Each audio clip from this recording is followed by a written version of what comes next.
Jake Martinez stood in front of the big mirror in his room. He pulled at his black suit jacket and tried to fix his tie. His hands were shaking a little. Today was his wedding day, but not the kind of wedding he ever thought he would have. The space station around him was huge. New Geneva was the biggest neutral meeting place in the galaxy. Ships from hundreds of different worlds came here to talk and make deals. Today it was hosting the most important wedding in recent history. Jake looked at himself one more time. He was just a regular human guy from the outer colonies. Brown hair, brown eyes, nothing special. He was 32 years old and had worked as a diplomat for 5 years. Everyone thought he was nervous because he was getting married to the most powerful alien ruler in the galaxy. They were right about him being nervous, but not for the reasons they thought. A knock came at his door. "Come in," Jake said. Captain Lisa Brown walked into the room. She was also human, with short blonde hair and serious blue eyes. She wore a formal blue uniform with shiny medals on her chest. "How are you feeling, Jake?" she asked. "Like I'm about to marry an alien queen who could kill me with her thoughts?" Jake said with a small smile. Lisa walked closer and spoke quietly. "Remember why you're here. This marriage will bring peace between humans and the Viridian Empire. Queen Zarathul seems to really want this alliance." Jake nodded. "I know. I just hope I can keep up the act long enough. You've been preparing for this for 2 years. You know how to act like a normal human diplomat. Just stay calm and be yourself." Well, the version of yourself we practiced. Another knock came at the door. This time it was a tall, thin alien with purple skin and 4 arms. His name was Advisor Nelkar, and he worked for the Queen. "Human Jake Martinez," Nelkar said in his strange, musical voice. "Queen Zarathul is ready for the ceremony. Please follow me." Jake took a deep breath and followed the alien out of his room. Lisa walked beside him as they moved through the hallways of the space station. The walls were made of some kind of white metal that seemed to glow softly. Other aliens walked past them, some tall, some short, some with scales, others with fur. They reached the main ceremony hall. Jake stopped and stared. The room was enormous, with a ceiling that seemed to go up forever.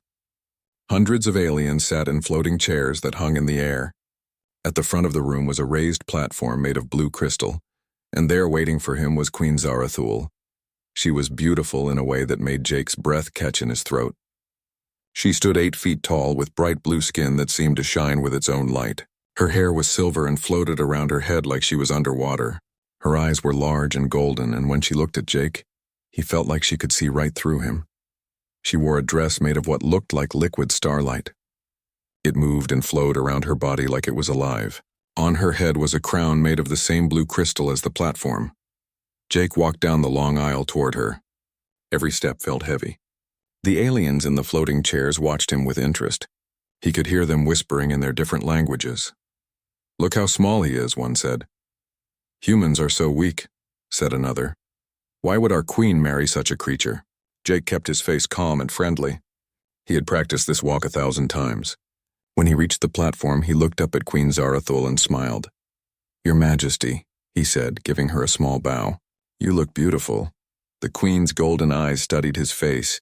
For a moment, Jake wondered if she could sense something different about him, but then she smiled, showing teeth that were perfectly white and a little too sharp. "Thank you, Jake Martinez of Earth," she said. Her voice was like music, but with power behind it that made the air vibrate. "Are you ready to join our peoples together?" "I am," Jake said. An old alien in fancy robes stepped forward. This was High Priest Morden, who would perform the ceremony. He was ancient even by alien standards, with wrinkled gray skin and eyes like black jewels. "Today," the priest began, "we witness something that has never happened before.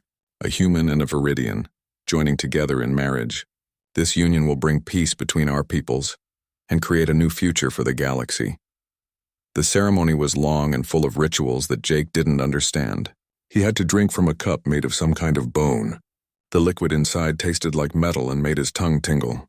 Queen Zarathul drank from the same cup without any reaction. Then came the part Jake had been worried about most, the mind bonding. "The bride and groom will now share thoughts," the priest announced. "This ancient ritual will connect their minds and souls forever." Queen Zarathul placed her large blue hands on either side of Jake's head. Her skin was warm and felt like silk.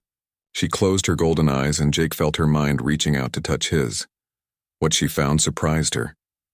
instead of the simple, open thoughts she expected from a human. Queen Zarathul hit what felt like a wall made of solid steel. Jake's mind was protected by barriers so strong that even her powerful psychic abilities couldn't break through them. She opened her eyes and looked at him with curiosity. "Your mind is different," she said softly so only he could hear. Jake gave her an embarrassed smile. "Sorry, Your Majesty. Humans are just built differently, I guess.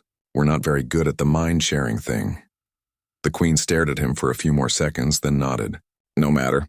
We will learn about each other in other ways." The rest of the ceremony went smoothly. They exchanged rings. His was a simple gold band. Hers was made of the same glowing crystal as her crown. They promised to honor each other and work together for peace. Finally, the priest raised his arms and announced, "By the ancient laws of the Viridian Empire and the agreement of the Human Confederation, I declare Jake Martinez and Queen Zarathul married. Let this union bring prosperity to all." The crowd of aliens cheered. Some made musical sounds, others clapped with multiple hands, and a few released clouds of colored gas into the air. Jake looked up at his new wife. She was smiling, but he could see the curiosity still in her golden eyes. She suspected something was different about him, but she didn't know what. As they walked back down the aisle together, Jake felt the weight of his secret. Everyone in this room, including his new wife, thought they knew what humans were capable of. They saw a small, weak species that needed protection. They had no idea how wrong they were. The wedding reception was held in another huge room on the space station. Aliens from dozens of worlds came to congratulate the new couple and talk about what this marriage would mean for the future. General Kethvar, a large warrior with red scales and 4 eyes, approached Jake. "Human," he said in a voice like grinding rocks, "you are very brave to marry our queen. But remember, she is the most powerful being in the galaxy. Do not think this marriage makes you her equal." Jake nodded politely. "Of course, General. I'm just happy to help bring our peoples together." The general snorted and walked away, clearly thinking Jake was exactly what he appeared to be, a harmless diplomat who had gotten very lucky. If only he knew the truth. 3 days after the wedding, Jake and Queen Zarathul traveled to her private world called Avalon Prime.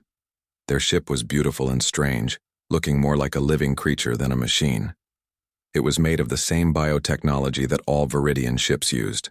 Jake sat in a chair that seemed to grow around his body to fit him perfectly.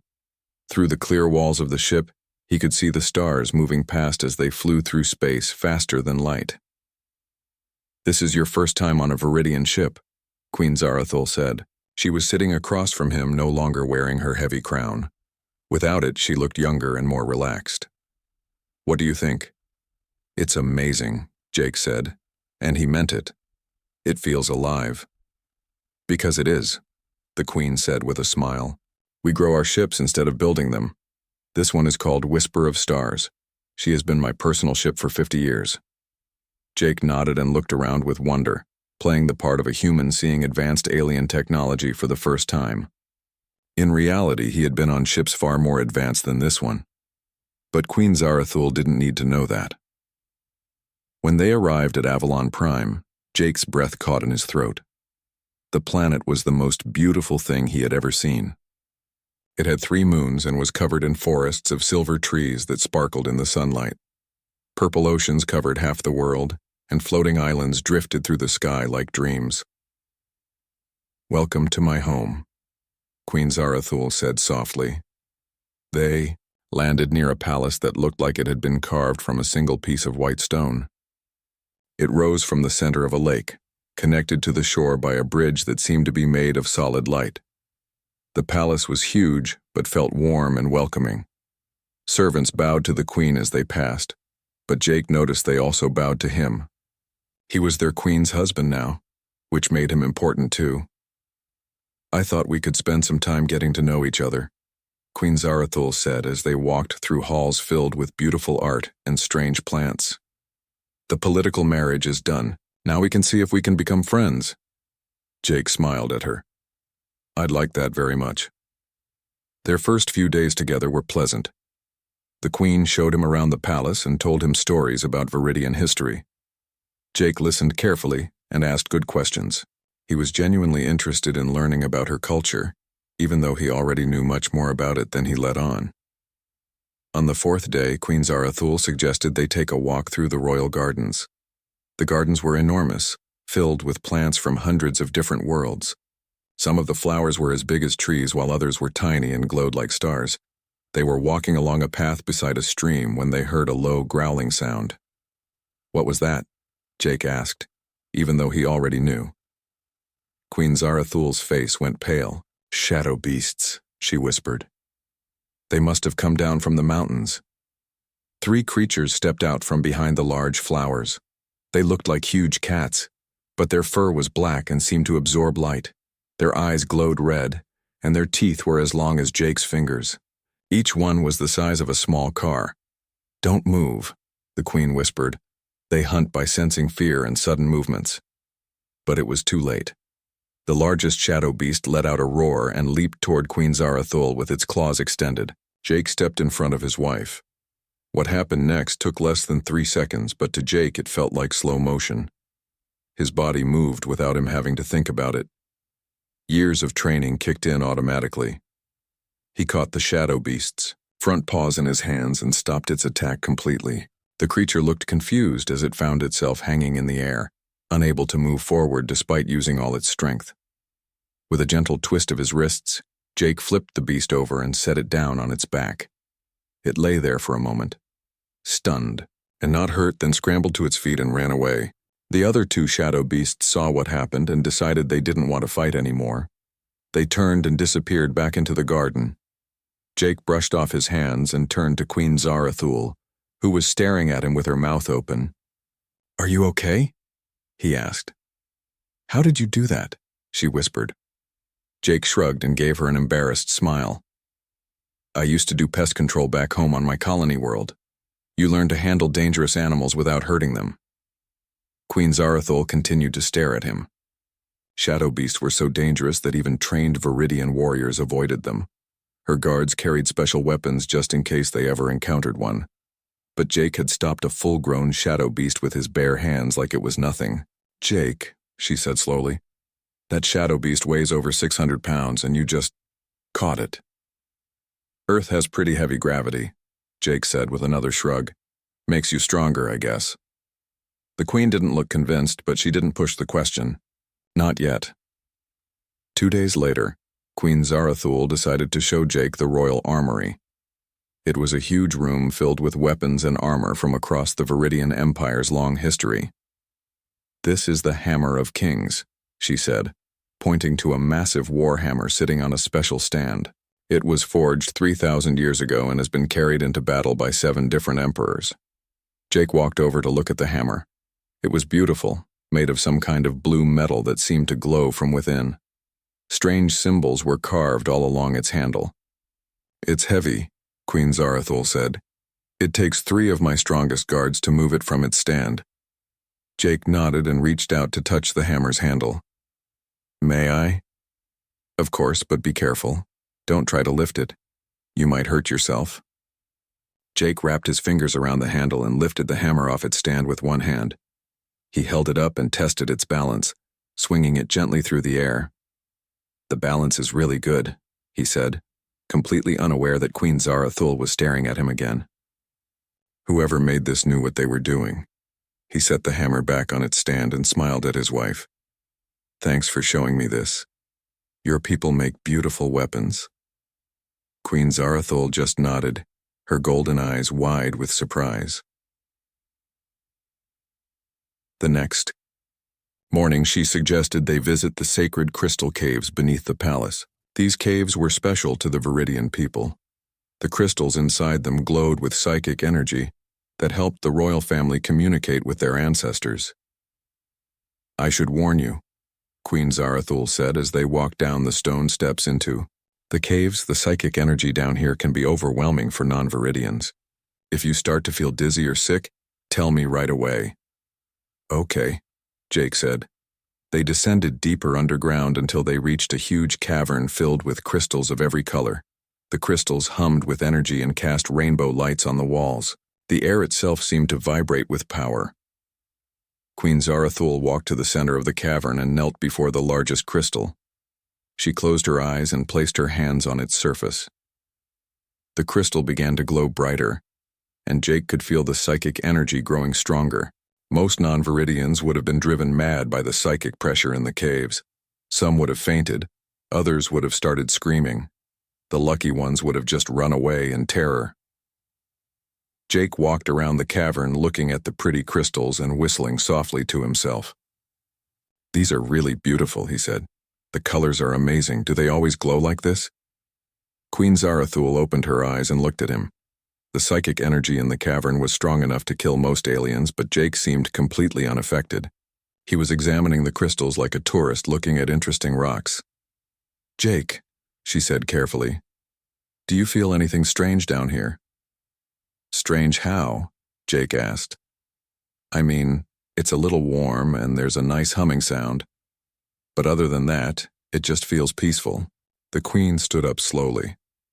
The humming sound Jake mentioned was the psychic energy of her ancestors trying to communicate. The warmth he felt was his mind being bombarded with telepathic power. Any normal human should have been unconscious by now.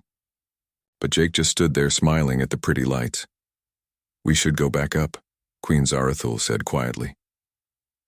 That night, Queen Zarathul sat alone in her private study thinking about her new husband. 3 times now, Jake had done things that should have been impossible for a normal human. He had stopped a shadow beast with his bare hands. He had lifted a weapon that required 3 strong warriors to move. He had walked through psychic energy that could drive people insane and acted like he was in a flower garden.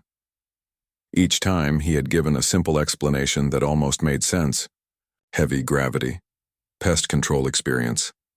Humans being different. But Queen Zarathul was not stupid. She had ruled an empire for over 100 years. She knew when someone was hiding something from her. The question was, what was Jake Martinez really hiding? And more importantly, why was he hiding it? She looked out the window at the silver trees swaying in the night wind. Tomorrow, she decided she would start asking more direct questions. She liked Jake. He was kind, funny, and treated her like a person instead of just a powerful queen. But if he was lying to her about who he really was, she needed to know. What Queen Zarathul didn't know was that Jake was lying in his own bed just down the hall, thinking the exact same thing about her. He liked his alien wife more than he had expected to. She was smart, interesting, and had a good sense of humor. But his mission required him to keep his true nature secret for as long as possible. The future of both their peoples might depend on it. Jake stared at the ceiling. Jake and Queen Zarathul had been married for 2 weeks when the rebellion started. They were having breakfast on the palace balcony when the first warning came. A small device on the table began flashing red and making a high-pitched sound. Queen Zarathul grabbed the device and pressed a button. The face of Captain Veltara, head of the palace guard, appeared on the screen. The captain looked worried. "Your Majesty," Veltara said quickly, "we're getting reports of ships approaching the planet. Many ships. They don't have permission to be here." "Who are they?" Queen Zarathul asked. "We think it's Commander Rextor, Your Majesty. He's declaring himself the new ruler of the Empire." Queen Zarathul's face went pale. Rextor was her nephew, the son of her late brother. He was a powerful military commander who had never liked the idea of his aunt marrying a human. "How many ships?" she asked. "At least 50, Your Majesty. Maybe more. They'll be here in less than an hour." Jake watched his wife's face change from worried to determined. This was the look of a queen who had ruled for over 100 years and wasn't going to give up her throne without a fight. "Prepare the palace defenses," Queen Zarathul ordered. "Send messages to all loyal ships in the area. Tell them to come here as fast as possible." "Yes, Your Majesty." The screen went dark. Queen Zarathul turned to Jake with sad eyes. "I'm sorry," she said. "You didn't sign up for a war when you married me." Jake reached over and took her large blue hand in his smaller human one. "Hey, we're married now. That means we face things together, right?" She smiled, but it didn't reach her golden eyes. "Jake, you don't understand how dangerous this is. Rextor has some of the best warriors in the Empire. If he takes the palace, he'll kill anyone who might challenge his claim to the throne. That includes you." "Then we better not let him take the palace," Jake said calmly. Queen Zarathul stared at him. "This isn't a joke. You need to hide." There's a secret bunker deep under the palace. You can stay there until this is over. I'm not hiding while my wife fights for her life, Jake said firmly. Before Queen Zarathul could argue, alarms began ringing throughout the palace. Through the clear morning sky, they could see dark shapes approaching. Rextor's ships looked like giant insects with wings, their biohulls gleaming in the sunlight. Come on, Queen Zarathul said, grabbing Jake's hand. We need to get to the command center. They ran through the palace halls as servants and guards rushed around them. The command center was a large room filled with screens and communication equipment. Captain Veltara was there with 20 guards, all looking nervous. Report, Queen Zarathul ordered. 63 enemy ships, Your Majesty, Captain Veltara said. They're surrounding the planet. Rextor is demanding that you surrender. What about our ships? The nearest loyal fleet is 6 hours away. Too far to help.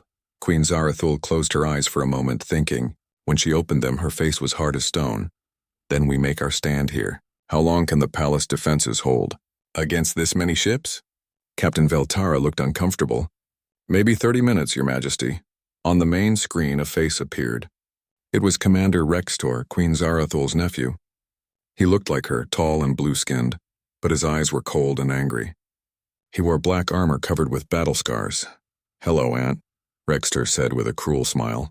I see you got my wedding gift. Rextor, Queen Zarathul said coldly. You're committing treason. I'm saving the Empire, Rextor replied. You've weakened us by marrying that pathetic human. Our people are laughing at us. Other species think we've gone soft. He looked directly at Jake through the screen. Hello, little human. I hope you enjoyed being married to royalty. It won't last much longer. Jake stepped forward. Commander Rextor, right? Nice to meet you. I've heard you're a great warrior. Rextor laughed. At least the human has manners. Too bad I'm going to kill him anyway.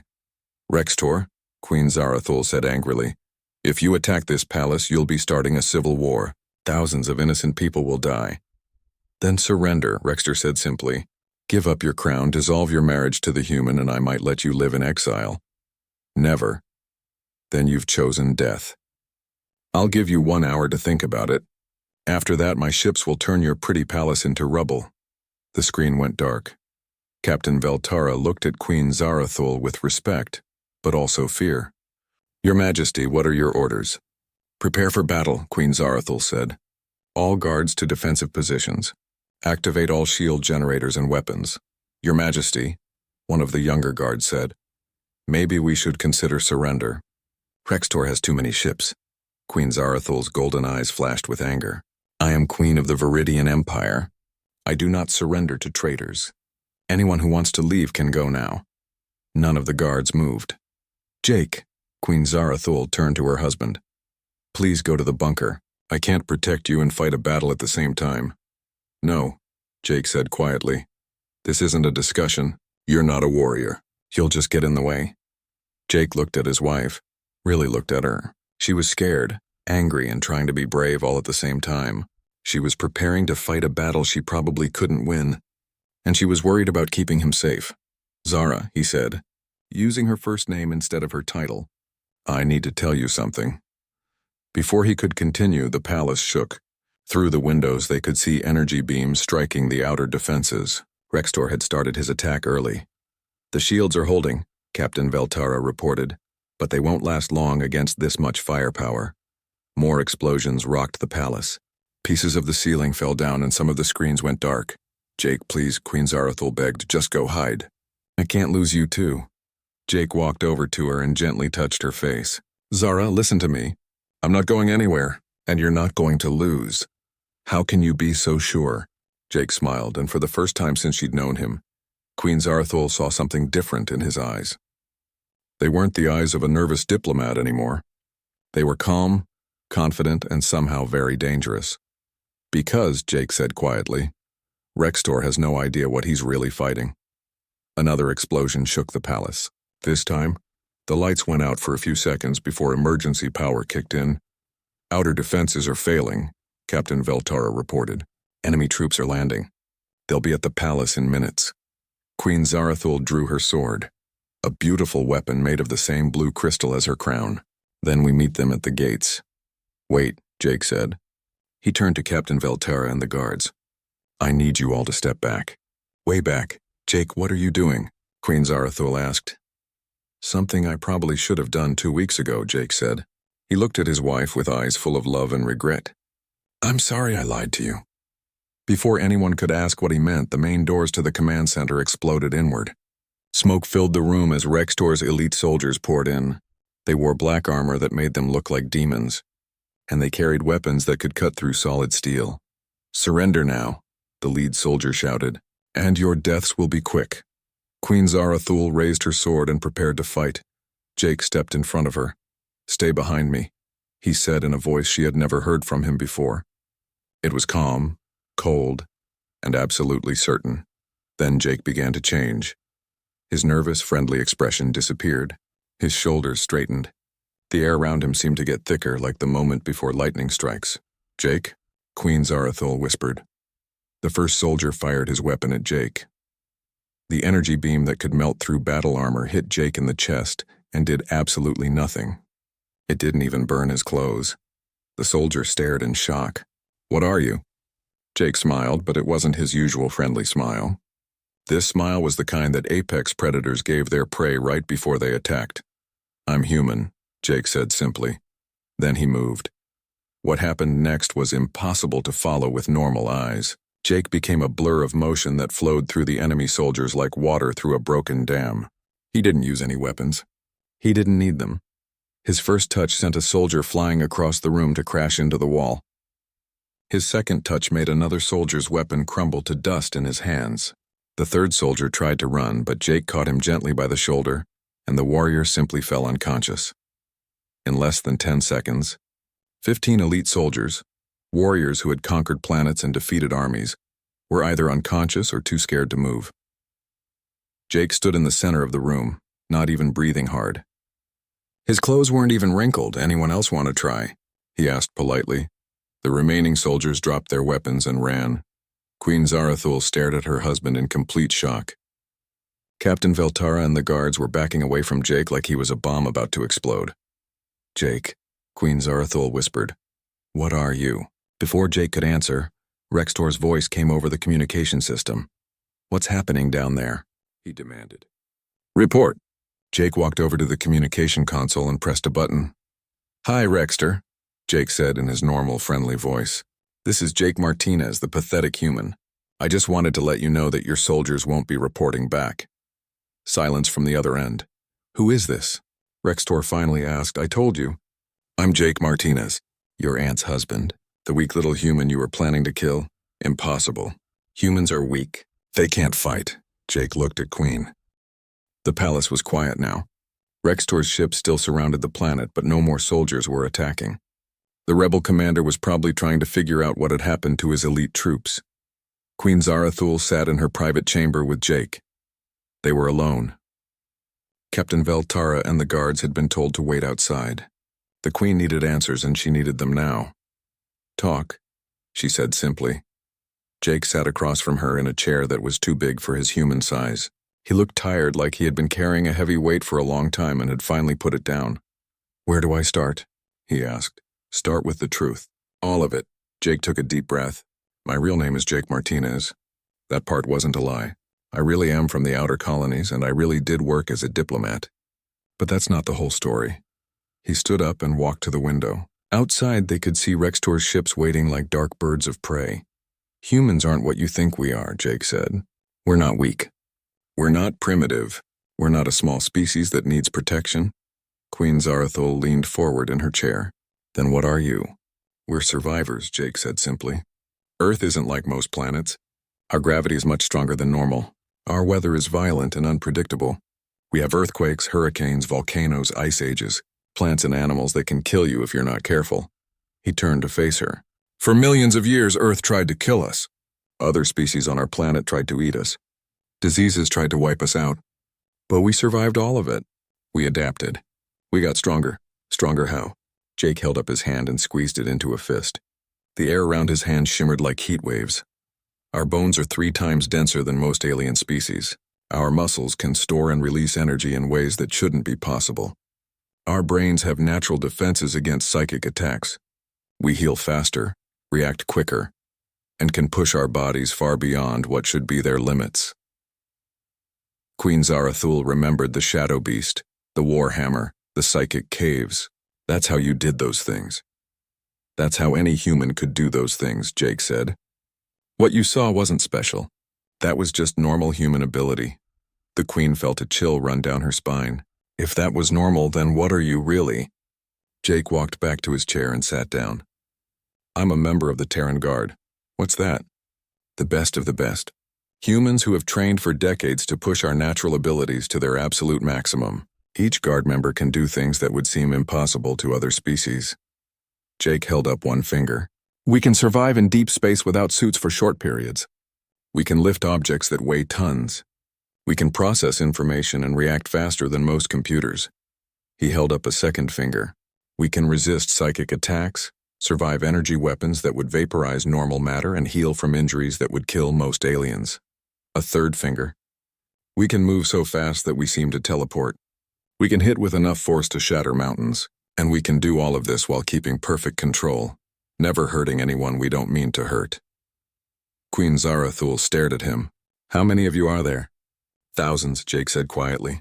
Scattered throughout human space, protecting colonies, exploring new worlds, and watching for threats to humanity.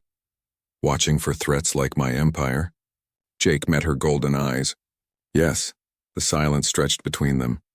Queen Zarathul felt like her whole world had been turned upside down. Everything she thought she knew about humans was wrong.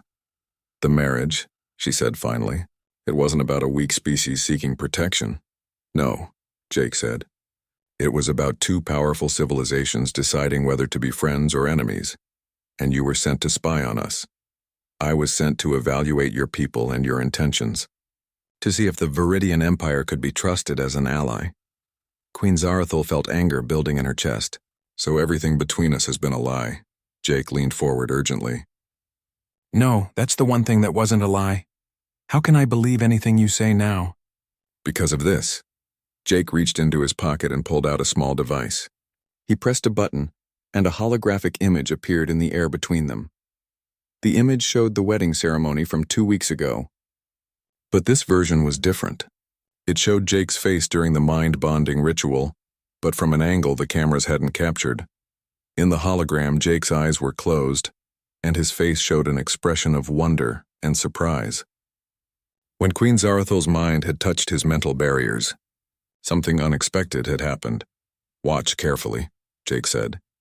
In the image, Jake's mental defenses, the steel walls that had protected his mind for years, began to lower.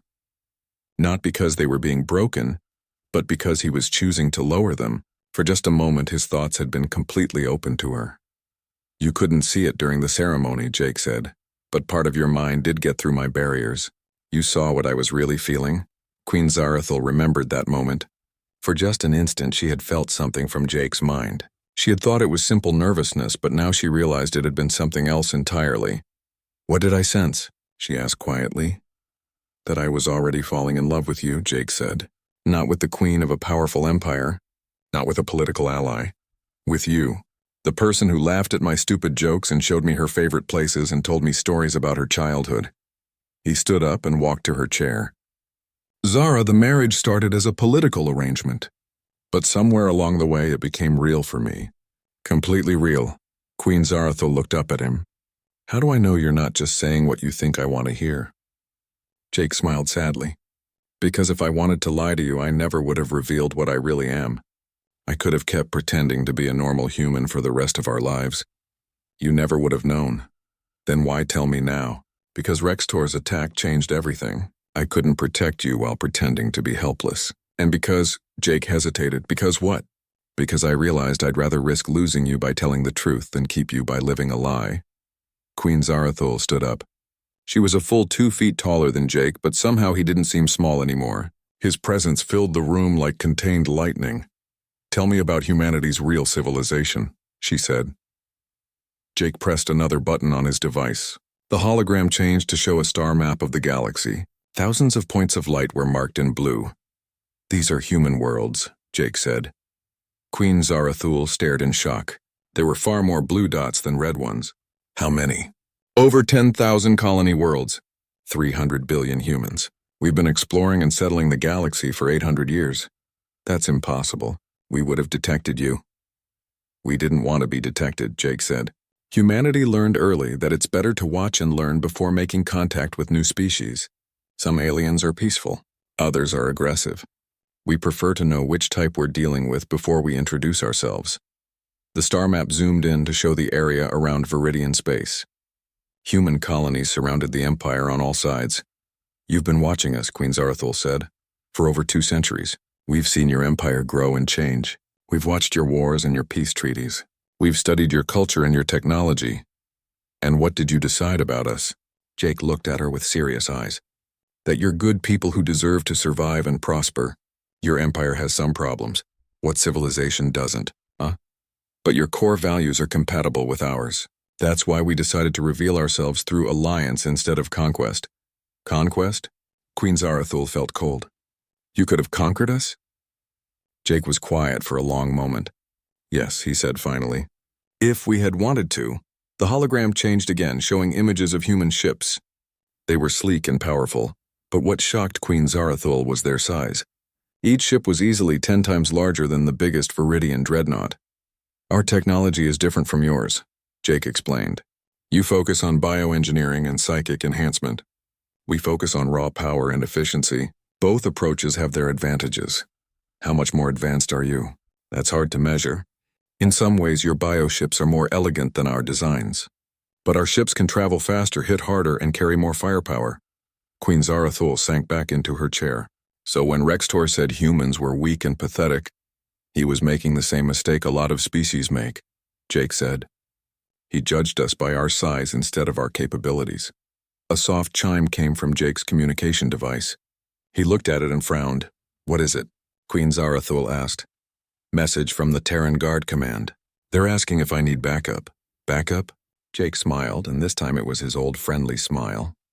Rextor's attack on the palace was detected by our monitoring stations. There are currently 12 guard members on their way here, along with a small fleet. How small? About 50 ships. Queen Zarathul laughed, but there was no humor in it. Rextor has 63 ships.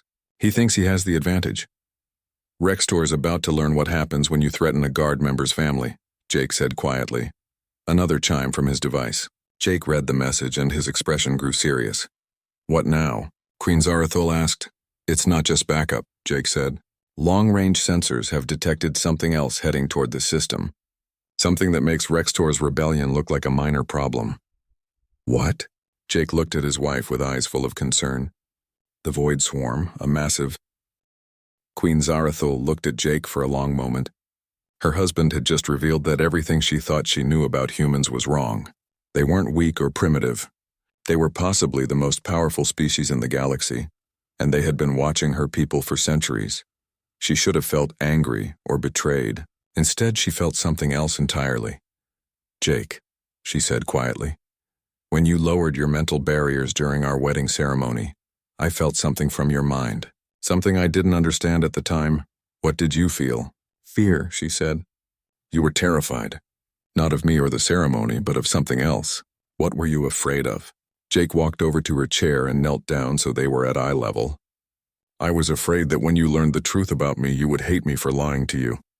Queen Zarathul reached out and touched his face gently. Jake Martinez of Earth, member of the Terran Guard, defender of humanity.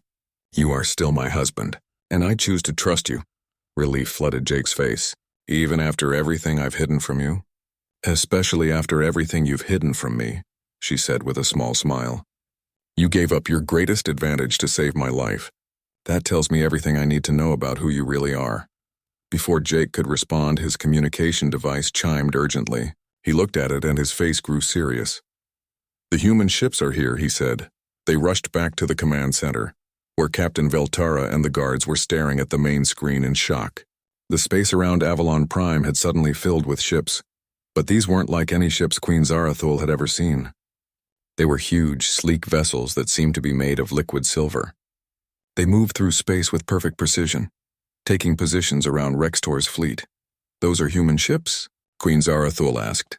Terran Guard vessels, Jake confirmed. The best we have. On the screen, Rextor's face appeared. He looked confused and angry. What are those ships? He demanded. They're not Viridian. Hello, Rextor, Jake said, walking up to the communication console. Those are my friends. They heard you were causing trouble. Impossible. Humans don't have ships like that. You know, Rextor, you keep saying things are impossible right before they happen. Maybe you should stop doing that. Another face appeared on the screen. A human woman with short red hair and green eyes. She wore a uniform similar to Jake's, but with more decorations. Jake, this is Admiral Lisa Brown, the woman said. Sorry we're late to the party. We brought some friends. Thanks for coming, Lisa. How many ships? 50 combat vessels, 12 support ships, and about 3,000 guard members. Should be enough to handle your local problem. Rextor was staring at the screen in disbelief. You're human too. That's right, Admiral Brown said cheerfully. Admiral Lisa Brown, Terran Guard Fleet Command. And you must be the nephew who's been causing trouble for Jake's wife. This is impossible, Rextor repeated. Humans are weak, you know what? Admiral Brown said, sounding amused. I'm getting really tired of hearing that. Jake, want me to demonstrate? Maybe just a small demonstration, Jake said. On the main screen, they could see one of the human ships moving toward Rextor's flagship. The Viridian bioship was impressive, over a mile long and bristling with weapons. The human ship was smaller, only half as long. The human ship fired a single beam of energy. Rextor's flagship simply stopped working. All its lights went out, its weapons powered down. Even its life support systems went quiet. What did you do to my ship? Rextor shouted. Disabled it, Admiral Brown said casually. Don't worry, your crew is fine. They just can't move or fight until we decide to let them. This is a trick, Rextor said, but his voice was shaking now. Humans can't have technology like this. Rextor, Queen Zarathul said, stepping up to the screen. I need you to listen to me very carefully. We have a much bigger problem than your rebellion. What are you talking about? Jake pressed a button on his console. The screen split to show a long-range sensor image. A massive cloud of dark shapes was moving through space toward them. The Void Swarm, Queen Zarathul said quietly. Thousands of ships. They'll be here in 3 days. Rextor's face went pale. No, the swarm hasn't been active for 50 years. Well, they're active now, Admiral Brown said. And they're heading straight for Viridian space. If we don't work together, every living thing in this part of the galaxy is going to die. Rextor stared at the sensor image. The Void Swarm was enormous, far bigger than his fleet and the human ships combined. Even if I wanted to help, he said slowly, what could we do against something that size? Separately? Probably nothing, Jake said. Together? We might have a chance. You're asking me to trust humans, aliens. No, Queen Zarathul said firmly. I'm asking you to trust me. I'm still your queen and I'm still your family. Rextor was quiet for a long moment. What do you want me to do? Call off your rebellion, Queen Zarathul said. Bring your ships to join with ours and the human fleet. Help us save our people. And after the swarm is defeated, what happens to me? Queen Zarathul looked at Jake, who nodded. You'll face trial for treason, she said, but I'll speak for you. I'll tell them you helped save the Empire when it mattered most. Another long pause. Finally, Rextor nodded. Very well. My ships will join the defense fleet. The next 2 days were a blur of activity. Rextor's ships took positions alongside the Viridian Royal Fleet and the human vessels. Engineers from both species worked together to modify weapons and shields. Battle plans were made and changed a dozen times. Jake found himself working as a translator between the two fleets. Many of the Viridian officers were still shocked to learn that humans were more advanced than them. Some were angry about being deceived, but most were just grateful to have powerful allies. On the morning of the 3rd day, long-range sensors detected the Void Swarm entering the system. Queen Zarathul and Jake stood on the bridge of her flagship, watching the enemy approach. The swarm ships looked like giant insects made of black metal. They moved in perfect formation, consuming everything in their path. How many? Queen Zarathul asked. 12,000 ships, Admiral Brown reported from her own vessel. And they're all heading straight for us. Combined fleet status? 115 ships total. Viridian and human crews working together. Jake looked at the odds. 12,000 against 115. Even with human technology and Viridian bioships working together, it seemed impossible. All ships, Queen Zarathul announced over the fleet communication system. This is your queen. Today we face an enemy that wants to destroy everything we've built and everyone we love. But we don't face them alone. She looked at Jake, who nodded encouragingly. Today, Viridians and humans fight side by side as allies and friends. Today, we show the galaxy what we can accomplish when we work together. All ships prepare for battle. The battle began at the edge of the solar system. The Void Swarm came like a dark tide, their weapons tearing through space. The combined fleet met them head-on. What followed was the most epic space battle in galactic history. Viridian bioships grew new weapons in real time, adapting to enemy attacks. Human vessels unleashed energy beams that could crack planets. Rextor's soldiers fought alongside Terran Guard members, covering each other's backs. Jake found himself in the thick of the fighting, his Terran Guard training allowing him to coordinate between ships at superhuman speed. Queen Zarathul used her psychic abilities to link the minds of her captains, creating perfect tactical coordination. For 6 hours, the battle raged. Ships were lost on both sides. Heroes died saving their comrades. But slowly, the combined fleet began to push the swarm back. The turning point came when Queen Zarathul and Jake worked together to destroy the swarm's command ship. Using Viridian psychic abilities to locate the enemy flagship and human weapons to destroy it, they cut the head off the serpent. Without their central command, the Void Swarm fell into chaos. The surviving ship scattered and fled to the dark spaces between stars. As the last enemy vessels disappeared, a cheer went up throughout the combined fleet. They had done the impossible. They had defeated the Void Swarm. 3 days later, Queen Zarathul stood before the Viridian High Council to announce the formal alliance between the Viridian Empire and the Human Confederation. The ceremony was broadcast across both civilizations. "Today marks the beginning of a new age," she said to the assembled crowds, "an age where two great peoples will explore the stars together as partners and friends." Jake stood beside her, no longer hiding his true nature. He wore the formal uniform of the Terran Guard, his medals reflecting his years of service to humanity. "Some of you feel we were deceived," Queen Zarathul continued, "that humanity hid their true strength from us. But I ask you this, would you rather have allies who revealed themselves through friendship, or conquerors who revealed themselves through war?" The crowd was quiet, thinking about her words. "The humans could have conquered us at any time," she said. "Instead, they chose to offer us partnership. They chose to trust us with their secrets. They chose to fight beside us when our very existence was threatened." She turned to look at Jake. "My husband lied to me about who he was, but he never lied about how he felt. Love, it seems, is the same in every language and every species." Rextor stepped forward. He had been pardoned for his cry,